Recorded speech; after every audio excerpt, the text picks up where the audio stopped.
Live from the Web3 Ventures office, it's The Round Trip with John Sienna. I'm a VC and former founder, investing at the edge of crypto, AI, and frontier tech. Here's what we're tracking this week on The Round Trip. Chaos in crypto, the rise of AI, and macro on the move. From Silicon Valley to Singapore, we're mapping momentum, questioning the consensus, and surfacing the signal. Let's dive in with our co-host, joining us from the intersection of alpha and analysis. She's the degen of DeFi, fluent in FUD, and deep in the charts. She's worked behind the scenes at PANews, helping top projects translate tech into traction. From Taipei to your timeline, it's Cassidy Wong. Together, we're leveraged up, and we're making the round trip.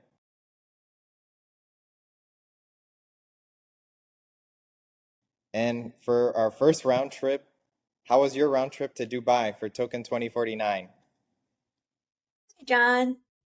Yeah, so I just got back from Token 2049 Dubai. Honestly, it was packed. The main venue was filled up with exchanges, surprisingly, but it's still a good mix of projects in the space. And there was no flood this year, so if you were there last year, you know how chaotic that was. So this time, Yeah, much better. Yeah. I've heard Uh, that flood was biblical last year. the market sentiment felt super positive. You could kind of feel the energy, the vibe, the optimism. It's clear that people are getting back into build mode. And there were actually too many side events. You can barely keep up with the Dubai traffic. It's so hard to get from to go from places to places. It takes up to like 30-40 minutes just from one event to another.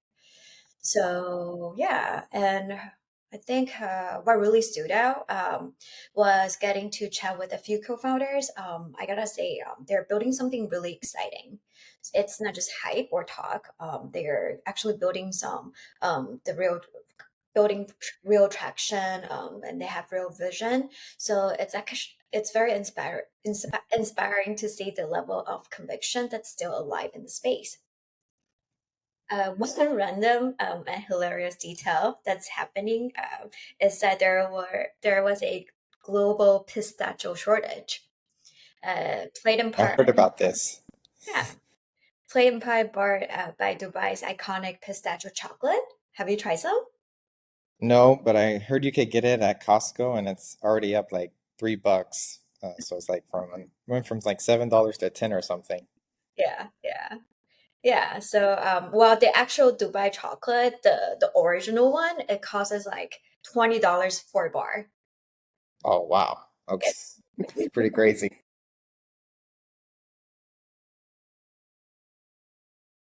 Yeah, so well, let's talk some serious news that's happening this week. Yeah, so from the hot desert to hot war, tensions between India and Pakistan have been heating up after the terrorist attack last month. Mhm. So for some context, yeah, this India-Pakistan conflict has been deeply rooted since the British India partition in 1947. And this led to India and Pakistan. And since then, there's been four major wars: the Kashmir War in 1947 and 48, the Second Kashmir War in 1965, the Bangladesh Liberation War in 1971, and the Kargil War in 1999. So, just so everyone knows, yeah, India and Pakistan, they both became nuclear nations and nuclear powers in 1998. So, actually, the Kargil War was the first head-to-head between two nuclear powers, and yeah, it's just intensified over their long-standing rivalry. And yeah, I mean, the Kargil War kind of set the precedent for future engagements under the shadow of nuclear deterrence, and it ended thanks to a lot of diplomatic pressure, which we're already starting to see with this recent conflict. Um, so yeah, last month the Pahalgam attack, which happened April 22nd, in India administered Kashmir, it claimed the lives of 26 tourists, mostly Hindu tourists, and that was done by the Resistance Front. It's a group linked to Tabi or LET. And LET was responsible for the 2001 attack on the Indian parliament and the 2008 Mumbai attack. So people have heard about these attacks. They've, done a lot of a lot of people died in India because of these attacks. And it's only intensified the dispute between the two nations. And India's accused Pakistan of harboring the perpetrators, and that's leading to heightened tensions and a series of diplomatic and military responses. Yeah, I think to escalate tensions, on 6, actually earlier this week, India launched Operation Sindoor, striking 9 locations across Pakistan, and Pakistan administered Kashmir. So, according to Indian officials, the missions they were aimed to dismantling terror infrastructure linked to cross-border attacks. But India emphasized that these were just precision attack strikes. So they were carefully avoiding Pakistani military targets, but the fallout was immediate. Pakistan, they actually condemned the strikes. They were an act of war, reporting civilian casualties, including women and children. In response, they claimed to have shut down several Indian aircraft and carry out retaliatory strikes. So they're actually pushing the region to the brink. This conflict is still unfolding, so I think we're just pretty much seeing the beginning of it. We'll be keeping a close eye on how both sides navigate the um, While the current situation is still very volatile, both nations they have continued to exchange artillery fire along the line of control. So with civilian areas caught in the crossfire, both sides they're actually being affected, leading to a lot of casualties and mass evacuations. Uh, Actually, adding to this, there is a wider geopolitical layer here too. China, as a close ally to Pakistan, they have a voice serious concern over the escalation. China has been watching closely, and it's being reported by Western intelligence agencies that China's J-10 fighter jet they shut down India's friends Rafael's fighter jets, highlighting China's military strength. So the international community is actually urging restraint, but for now, the region remains on edge. Yeah, so the UN Secretary General Antonio Guterres and US President Donald Trump, who's kind of caught in the middle because the US works with both India and Pakistan, have called for restraint and dialogue to prevent further escalations between the two nuclear armed neighbors. But unfortunately, it seems like this conflict will continue to play out. There's been a intense kind of fog of war, and it seems like the conflict is spreading beyond the Kashmir region because there's been even drones downed in Karachi. So there's still a lot unfolding. I think there's even some fake news, but because it's under the fog of war, but we still need to kind of decipher what's real and what's fake, because this conflict can get out of hand really quickly as the tensions build between the two nations. I mean, Modi is a very populist figure in India, so I don't think either side will back down before they declare some sort of win. So that's what makes this situation really risky. They have to declare a win for their people, and they can't just really move on after being attacked.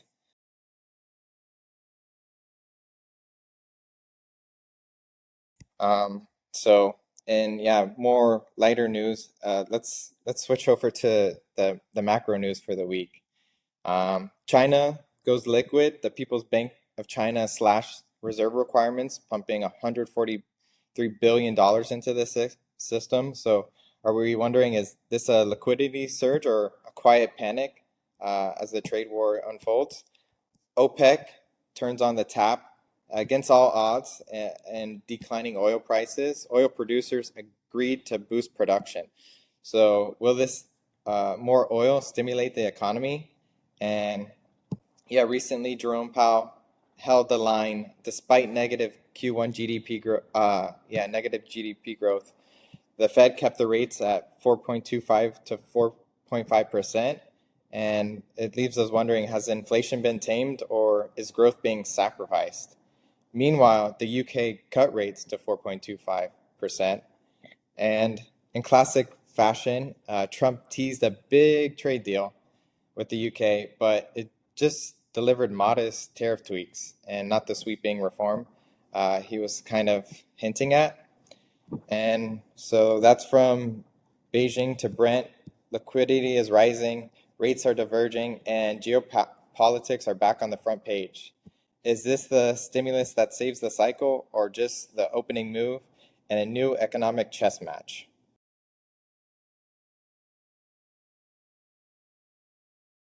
Mhm. Well, I think let's talk first about Trump's trade deal. His first official trade deal since launching his global tariff offensive, and this one is with UK actually happening just a couple hours ago. Uh, on Thursday, last night my time, so Trump and UK Prime Minister Keir Starmer, they agree on lowering some trade barriers, mainly on automobiles, agriculture, and steel. So US duties on UK made steel, they're actually going from 25% of duty all the way down to 0%, which is pretty big. And big win there for UK exporters and for car exporters as well. The US tariff drops from 27.5% to 10%. In exchange, the UK will ease access for US autos, ethanol, farm goods, and industrial equipment. Yeah, the agreement had some targeted tariff relief, but definitely stopped short of a full trade pack. I think that's, kind of hard to do. It's only been a month since the Liberation Day, and it seems more of like a first step in a longer process. I mean, a lot of people were hoping that there'd be something bigger, but I think that's only going to happen with kind of the lesser trade partners where there's more to win for the US and where I think, chips could be on the table. Because actually, the Trump administration this past week hinted at they might be rescinding or not enforcing the Biden era's AI diffusion framework. So this framework aimed to control the global distribution of US AI chips by categorizing countries into three tiers, imposing export caps on even long-standing allies, with enforcement going into effect next week, May 15th. So this shift appears to be very strategic and could be used to leverage in the trade negotiations. So yeah, consider this. Like there's these tier two countries like Israel, India, and Switzerland. And these are nations that the US is selling F-35 jets to, but they're facing restrictions on purchasing NVIDIA chips. So it's like you're trusting them with your most advanced stealth fighter, but not some GPUs. It seems a little inconsistent. So I think that's the strategic pivot. This administration plans to leverage AI chip exports as a trade negotiation tool rather than imposing blanket restrictions. And by granting allies greater access, the US companies like NVIDIA and AMD can expand their markets, increase their profits, and reinvest that into next generation hardware, ensuring America maintains its technological edge. Mhm. Well, I think this isn't just about trade and economics. It's more about momentum for sure. Restrictions can backfire by sparking innovation. Let's take Tencent, for instance. In response to chip constraints, they developed Hunyuan Turbo S. It's a super efficient AI model that replies to queries in under just a second by combining Mamba and transformer elements. They also rolled out Hunyuan T1, which uses a mixture of experts set up for advanced reasoning with problem solving. It's more like the saying goes, necessity is the mother of inventions. Yeah, I actually went to the ICLR conference last week. So OpenAI, Google DeepMind, a lot of universities from the US, China, and all over the world were there. And they presented a lot of their learnings. It's where they presented some conference papers about AI, robotics, machine learning. all that sort of stuff. And there was a lot of students and companies from China. So I think, yeah, China, and some of them were like highlighting that it uses less memory for their models. So I don't think China is waiting for access. They're innovating out of necessity, as you said. And if the US imposes excessive restrictions, they can only slow the countries down for so long, and they inadvertently accelerate their advancements. So changing this policy isn't really a sign of weakness, but a move towards strategic clarity. You don't want your allies thinking, oh, hey, maybe we go buy some Chinese chips when because they can't buy some US ones. You want them to just have one seller. So this leadership isn't about limiting the US's reach, but more about making calculated moves on the global chessboard. And I think the market is reading into this, and that's why we had some pretty big news with the Taiwan dollar.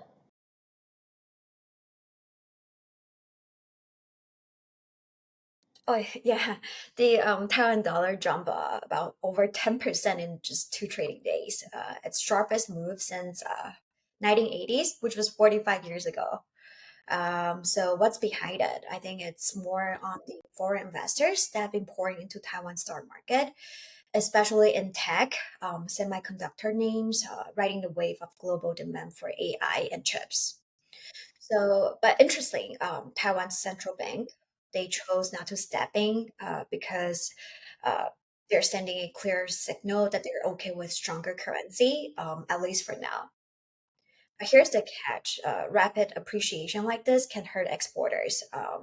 Since Taiwan is actually very heavily dependent on exporting, it makes the products more expensive overseas.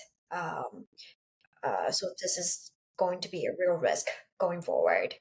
Other Asian currencies also show a spike in volatility. Traders they started to bet on similar moves, preemptive to central bank actions. So right now, a lot of the analysts they're split. Some think Taiwan dollars they will keep climbing. The others they see that potential correction if the central bank will step in to cool things down. So in short, the whole Taiwanese dollar thing it was fueled by AI optimism and foreign capital inflows, but it comes with real risks. So especially for Taiwan's export sector, it could trigger policy shifts if things get too hot. Yeah, I think most people in crypto don't realize that 10% in a currency move is actually really big. But I think we're all immune to it in crypto because it seems like that's more of an hourly move type of thing some days.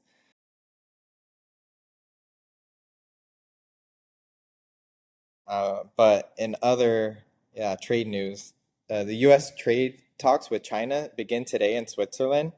So is this a step up in the mountains or is a step up in the mountains a step towards de-escalation? The US and China are set to engage in high-level trade discussions in Geneva from May 9th to 12th. And this will be the first significant dialogue between the two nations since the escalation earlier this year. And the conflict intensified when Trump imposed steep tariffs on Chinese goods, reaching all the way up to 145%, citing the trade imbalance that the US has and national security concerns. China retaliated and they went all the way up to 125% on American products, leading to heightened tensions and economic disruptions on both sides. Well, an interesting twist in the ongoing trade tensions. China's quietly created a whitelist of US made products that are being exempt from these steep 125% tariffs. So this list is not public, but companies are being discreetly informed if their goods made the cut. We're talking about pharmaceuticals, microchips, aircraft engines, and industrial chemicals. It's a pretty strategic selection, and apparently the list is growing by the day. The move shows China's feeling the pressure, but also being tactical. Yeah, I think, China's smart in that aspect that they don't want to handicap the nation, especially when they're already feeling a lot of the growth pressures. Mhm. So, yeah, it's definitely you can't just, yeah, do 125% tariffs on everything. Um, so, yeah. The US, yeah, has a their Treasury Secretary, Scott Bessent, leading the discussions with our trade representative, Jameson Greer, and they will meet with China's Vice Premier, He Lifeng, who oversees the nation's economic policies. And the talks are more aimed on the ongoing tariff disputes and exploring avenues towards de-escalation. While both sides express a willingness to engage, and expectations aren't that high, and it's more about like lowering and de-escalating than reaching an agreement. Well, the US-China trade war, they actually had a real economic impact on both sides. In the US businesses, they're getting squeezed very fast, which are trickling down to consumers through price hikes, supply chain headaches, and over in China, the stories is also similar. Factory activity has slowed and exports have dipped. So in response, Beijing's been rolling out stimulus measures, including interest rate hikes, liquidity injections, and other tools to keep their economy afloat ahead of further negotiations. While the tariff grabbed the spotlight, the ripple effects run deep for companies, consumers, and policymakers alike. Of course, the world is watching closely. The outcome of this U.S.-China talks, it could actually reshape the global trade dynamics and impact economic stability far beyond just these two giants. We have already seen how the market responds with a bit of cautious optimism. Stock indices have tickled up slightly as investors hope for signs of progress. But as always, the devil is in the details. In the next few weeks, it will be quite crucial. Yeah, I think a lot of people on both sides are already feeling the hardship. I've seen reports like of layoffs on both sides of the Pacific. So, yeah, it's gonna take more than a few weeks, but hopefully there's some more immediate relief. So while the trade talks in Geneva are a positive step forward, the path towards resolving this complex trade issue between the U.S. and China definitely remains uncertain. And both nations have entrenched positions, and meaningful resolution will require sustained negotiations and a lot of compromises.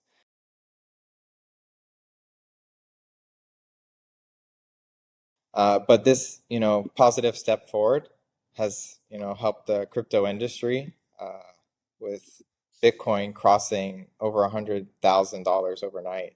I think it's trading at 103,000 today.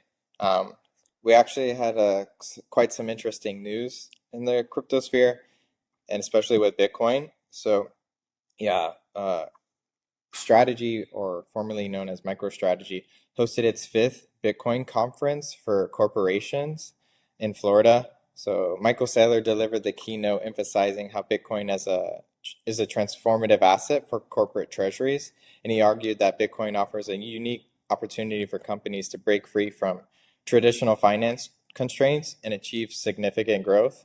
During the event, Strategy announced the acquisition of an additional 1,895 Bitcoin, bringing their total to 555,450 Bitcoin. I'm not sure why they didn't buy 105 more to make it straight fives. But this move reinforces the strategy's position as the largest corporate holder of Bitcoin. And yeah, they're definitely competing with IBIT as being the largest holder of Bitcoin. Yeah. Let's also talk about MetaPlanet, where one of the Asia's very own Bitcoin maxi in the suit.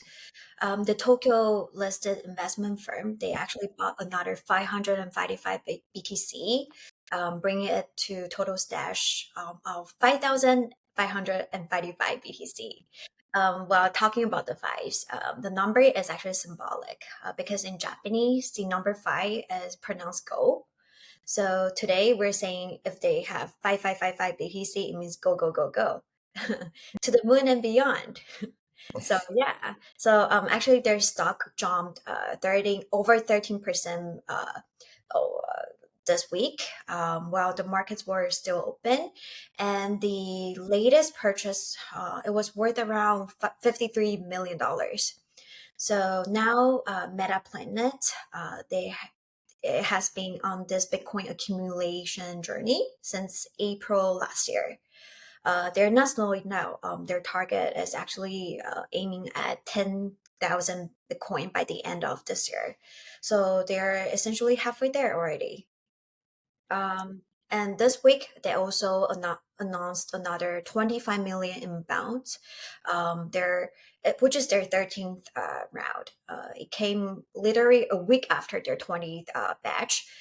Actually, sorry, their 12th batch that raised $25 million. All of this is aiming to buy more Bitcoin. So right now, they have claimed their spot as Asia's largest public corporate holder of Bitcoin and 11th globally.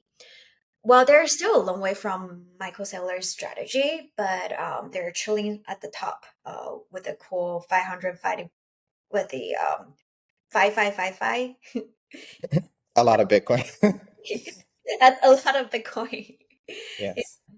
So yeah, they're yeah. So I think that's they're aiming for more towards end of this year. Yeah, speaking of MetaPlanet, David Bailey's an advisor of MetaPlanet, and he had some big news this week. He's also the CEO of Bitcoin Inc. and Bitcoin Magazine, and he's the key crypto advisor to Donald Trump. He raised $300 million to launch a publicly traded Bitcoin investment company named Nakamoto, and the firm aims to provide investors with regulated exposure to Bitcoin, signaling increased institutional interest in cryptocurrency assets, particularly Bitcoin. So he's aiming to replicate this MicroStrategy or strategy and MetaPlanet playbook. And it seems Asia is following closely to the US's lead with their reception to Bitcoin. I think you have some more news about that.